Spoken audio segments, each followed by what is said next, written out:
চিন্তা করিস না, মা তো কত কিছু বলে, কত কিছু করায়। মাকে নিয়ে তুই একদম ভাবিস না। না না, আমাকে জানতে হবে। ভাবি, সত্যি করে বলো, মা কি জন্য পাঠিয়েছে তোমাদের? হ্যাঁ, ওসব নিয়ে পরে কথা হবে। এই চল একটু বাইরে গিয়ে দেখি ওরা কি কি রান্না করেছে। আমার না জানিস আবার ভীষণ ক্ষুধা লেগেছে। ভাইয়া, আমি আগে ভাবির কাছ থেকে শুনবো। বলো ভাবি, মা কি জন্য পাঠিয়েছে তোমাদের? আমাকে ঢাকায় নিয়ে যেতে? মা আমাদেরকে পাঠিয়েছে জবার বিষয়ে খোঁজ খবর নিতে। জবার বিষয়ে? কিন্তু কেন? আসলে হয়েছে কি, মা ভেবে নিয়েছে যে তুই হয়তো জবার প্রেমে পড়ে গেছিস। মা চাচ্ছে না যে তুই গ্রামের একটা মেয়েকে বিয়ে করিস। কিন্তু মা এমনটা ভাবলো কি করে? মার উপরে রাগ করিস না ভাই। মা তো চায় তুই সুন্দর, ভালো, সুশীল একটা মেয়ে বিয়ে কর। মা তোকে বোঝানোর জন্য আমাদেরকে পাঠিয়েছে। না, আমি বুঝি না এখানে জবা বিয়ের প্রসঙ্গ আসলো কি করে?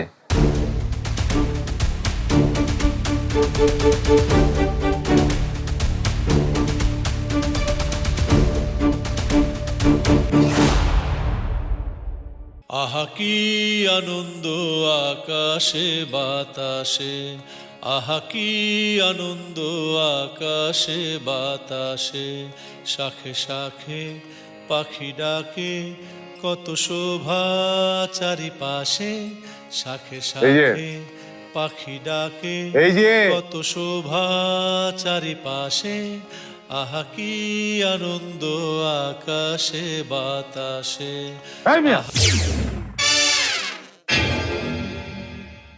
আপনি কেডা? আমার ঘরে আমার বিছানায় শুয়ে আছেন, আবার গানও গাইতেছেন? আসলে হয়েছে কি, গ্রামের হাওয়াতে মনটা হঠাৎ করে উদাস হয়ে গেল, তাই দুকলি। তা জনাব, আপনি কে? আমি এই বাড়ির মালিক। ও, আপনি সুলতান ভাই? আরে মানে আপনার কথা অনেক শুনেছি, আপনার সাথে পরিচিত হওয়ার জন্য অধীর আগ্রহ নিয়ে অপেক্ষা করছিলাম। আমার লোকে পরিচয় হনের এত শখ? শুনেছি আপনি নাকি এক সময় পালা করতেন। হ্যাঁ, করতাম। কিন্তু আপনি মানুষটা কে? পরিচয় কি আপনার? আমি মোবারক তালুকদার, আমি মিঠুর বাবা। ভাব দেখে মনে হইতেছে সে পাত্রের বাবা, আমি তার বেয়াই। মিঠুর বাবা, ভালো কথা। তা মিঠুর ঘরে যান, আমার ঘরে কি? রাজিয়া ভাবি বললেন এখানে শুয়ে আরাম করতে। ভাবিও এমন ভাবে বলতেছে যেন তার বেআইন। আপনি এখানে শুইলে আমি শুমু কই? আমাকে তো আপনার সাথেই থাকতে বলেছে। কেডা কইছে? ওই যে আপনার স্ত্রী রাজিয়া ভাবি। তাহলে আমার স্ত্রী থাকবো কই? তা তো আমি জানি না, তবে আমি আর আপনি একসাথে থাকবো সেটা জানি। ফাইজলামি করেন?